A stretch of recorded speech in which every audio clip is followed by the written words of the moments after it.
Il y a 4 ans, Aéroport de Montréal a pour ainsi dire franchi le Rubicon en transférant tous les vols réguliers de Mirabel à Dorval. Une décision qui devait régler une fois pour toutes le sort de l'aéroport mal-aimé qui n'avait jamais réussi à prendre son envol après 3 décennies. Mais Dorval est-il à la hauteur de sa mission? Valérie Lesage et Benoît Roy se sont penchés sur la question.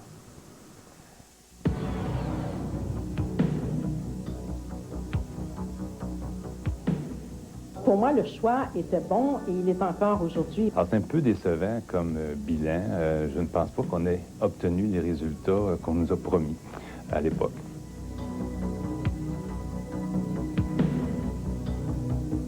La pire solution, c'est d'avoir 2 aéroports. La meilleure solution, c'est pour nous, c'était d'aller à Dorval.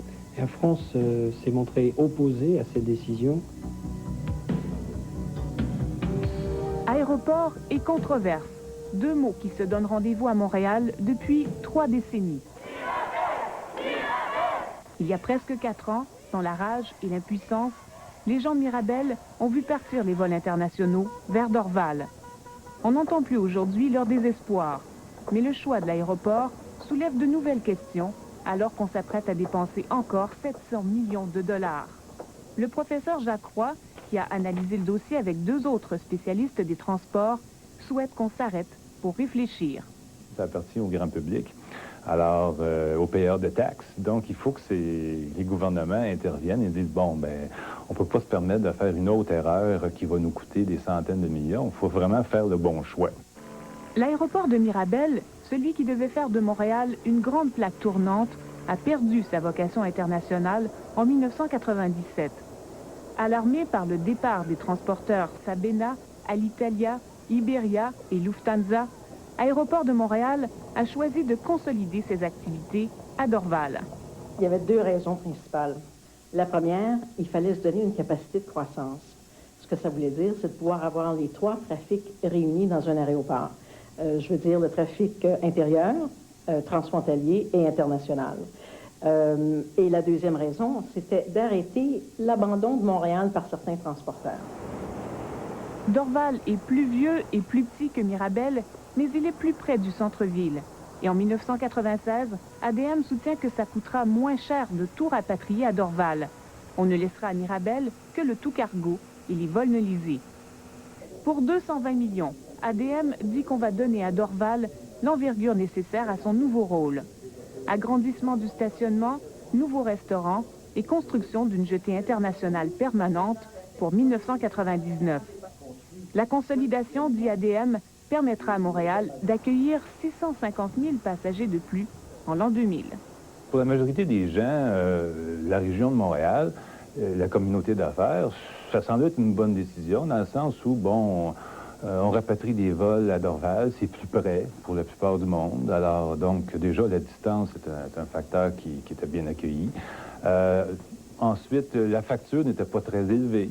Ça permettait de garder Mirabel ouvert. La réalité n'a jamais rejoint les prévisions d'ADM. En 2000, 9,9 millions de passagers ont transité par Dorval et Mirabel.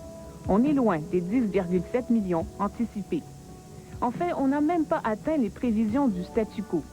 Autrement dit, si on n'avait rien fait, on serait dans la même position. Mais une chose est certaine, on a maintenant 2 millions de passagers de plus que ce qu'on avait en 1992. La question, les aurions-nous si nous avions gardé le statu quo? Personne ne peut vraiment répondre à cette question-là. Au cours des dernières années, la moyenne de croissance de 3 % aux aéroports de Montréal est plus faible que dans tous les autres grands aéroports canadiens. Le principal transporteur, Air Canada, demeure tout de même fort satisfait des résultats du déménagement.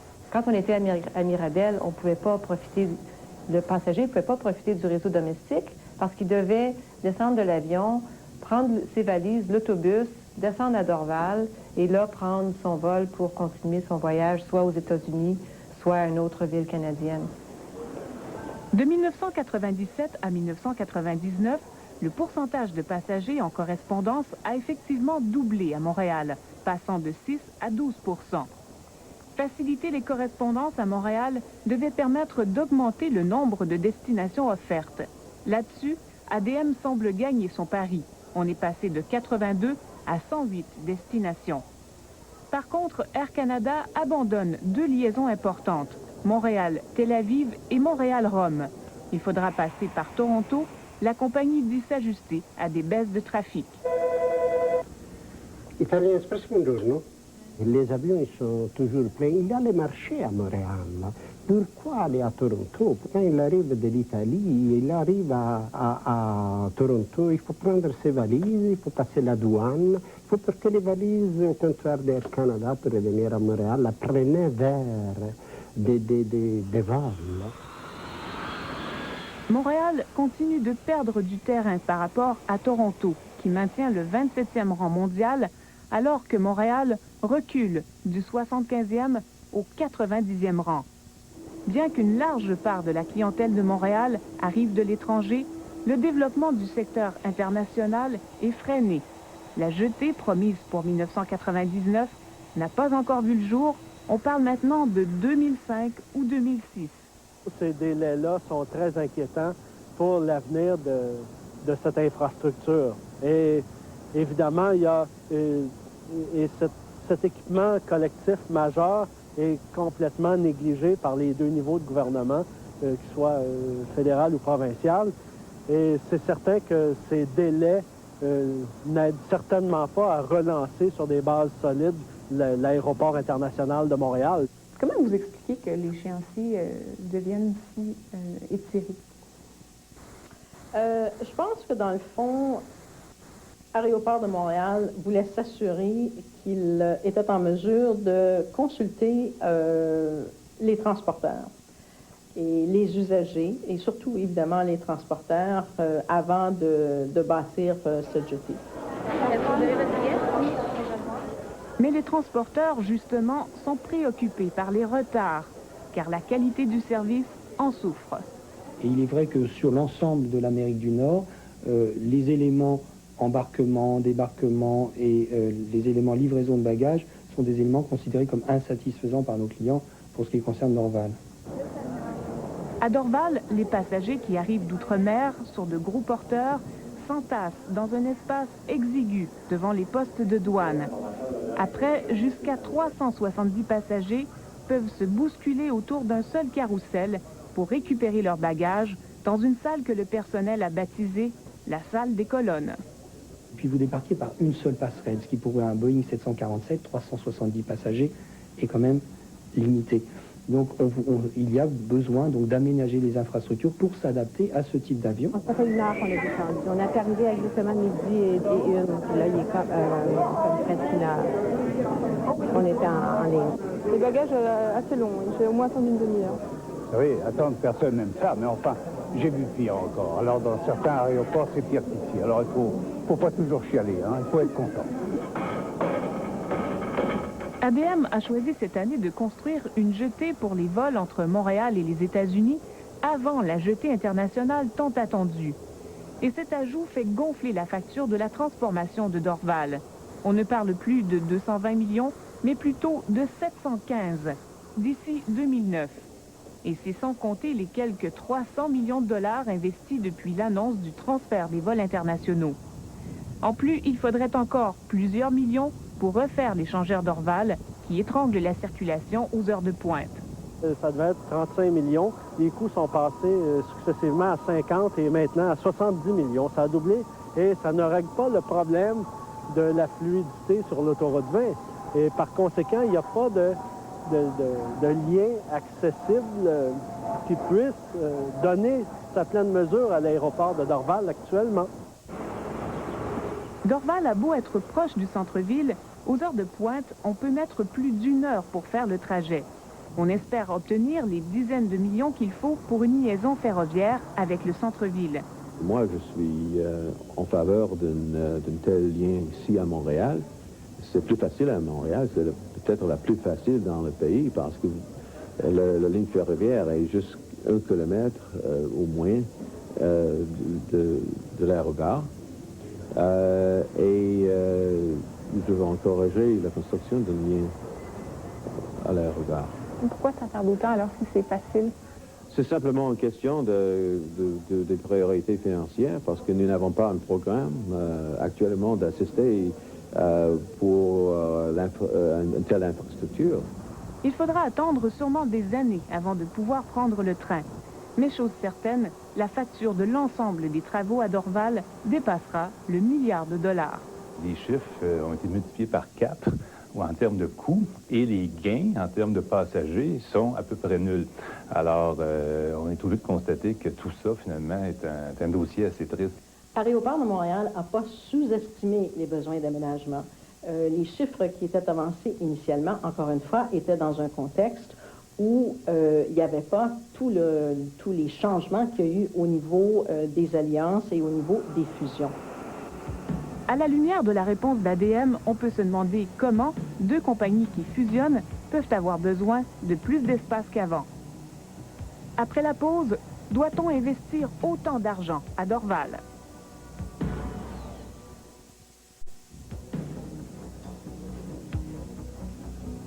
La conséquence de l'augmentation des coûts à Dorval, c'est une augmentation de 50% des frais d'amélioration aéroportuaire que les passagers doivent payer chaque fois qu'ils prennent l'avion à Dorval.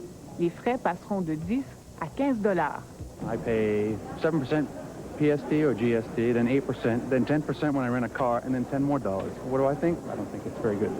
Qu'est-ce que vous aimeriez qu'il soit amélioré ici? L'accès surtout autour de l'aéroport. All they did was spend all the money to make what was old look new, but the size didn't meet the future needs of what Montreal really needs, which is a bigger airport. Les perdants, évidemment, c'est le grand public qui doit payer ces frais d'amélioration aéroportuaire, qui n'a toujours pas d'installation appropriée à Dorval. C'est la collectivité québécoise aussi qui se voit forcée dans le choix d'un aéroport dont la capacité est limitée, c'est-à-dire qu'on ne pourra pas vraisemblablement avoir un aéroport de classe mondiale à Dorval. On est limité dans sa capacité. En 1996, ADM reconnaissait que dès 2015, Dorval ne pourrait plus accueillir tous les vols, faute de capacité. Aujourd'hui, on dit que l'horizon est plus large. ADM rabaisse ses prévisions de croissance du trafic aérien. Si on suit une augmentation d'environ 2,5 par année, c'est évident que je serai bien vieille avant qu'on atteigne une capacité qui fera que Dorval ne pourra plus servir les intérêts des passagers et des transporteurs. Mais peut-on se fier aux prévisions d'ADM quand Transport Canada prévoit une croissance annuelle de 3 % et que la firme d'experts Dominion Bond Rating Service prévoit encore davantage à cause de la force et de la diversité de la nouvelle économie montréalaise? Bonjour, mesdames et messieurs, bienvenue à l'aéroport de Dorval et à l'aéroport international de Montréal. Les experts ont beau s'inquiéter des limites dans la capacité d'accueil de Dorval, le milieu des affaires montréalais continue d'appuyer ce choix presque sans réserve. La capacité de l'aéroport de Dorval, elle peut se rendre jusqu'à 18, 20, 22 millions. Il n'y a pas de problème. C'est pas ça. C'est un faux débat. Les pistes, le territoire, la superficie est amplement pour prendre la croissance, mais le doubler, c'est pas ça qui est le problème. Des voix dissidentes commencent à se faire entendre cependant. Le financier Pierre Monta ne rate pas les occasions de questionner publiquement les décisions d'ADM. Est-ce qu'on abandonne Dorval aujourd'hui ou on l'abandonne dans 10 ans ou dans 15 ans, après avoir dépensé là-dedans des centaines de millions, sinon plus d'1 milliard de dollars? Alors, pour moi, ça me paraît inacceptable. Je pense qu'il va falloir, par ailleurs, qu'on n'ait pas seulement, disons, un porte-parole de la communauté d'affaires là-dedans, dans le sens, c'est la Chambre de commerce qui est déjà partie liée à l'aéroport. C'est sûr que le message va être un message qui est prédictible. Mais je pense qu'il faudrait élargir. On peut dire, écoutez, ça suffit. On s'apprête à dépenser près de 3/4 de milliard de dollars. C'est beaucoup d'argent. On n'a pas beaucoup de projets comme ça dans la société québécoise. Alors, est-ce que, au moins, on ne devrait pas prendre un temps d'arrêt et se poser la question, une fois pour toutes, quel est le bon choix pour l'avenir des Québécois? Consolider les vols à Mirabel pourrait coûter un peu plus cher qu'à Dorval, selon Jacques Roy, et ça ne ferait jamais de Montréal une plaque tournante, car Air Canada a déjà choisi Toronto. Mais Mirabel est déjà un aéroport de classe mondiale et on n'y voit pas de contraintes de capacité. À Dorval, il ne faut pas se faire d'illusions. On est condamné à moyen terme à avoir des problèmes de congestion et à ce moment-là, de chercher des solutions pour les atténuer. Jacques Roy espère sans trop se faire d'illusions, notamment parce que selon sa lecture, Air Canada, principal transporteur et client privilégié d'ADM, a trop à perdre en retournant à Mirabel.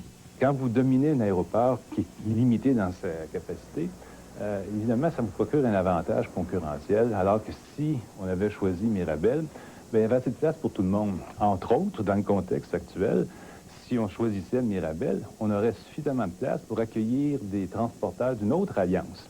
Si l'autorité aéroportuaire détermine que ça va se passer ici ou là, nous, on n'a qu'à suivre. On est des locataires.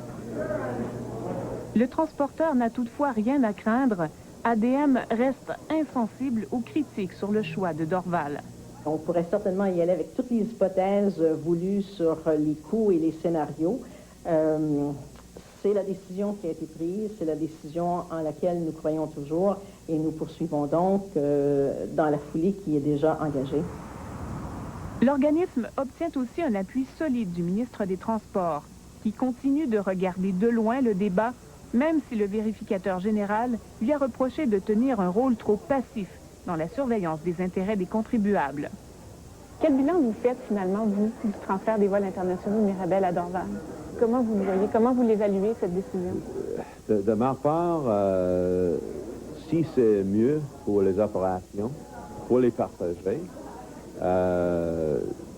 dans ce cas, et c'est bon. C'est bon d'un point de vue de financement, d'efficacité. C'est bon. Mais ça, c'est le jugement de l'entité que nous avons créée de faire la gestion pour les deux aéroports au Montréal pour 60 ans.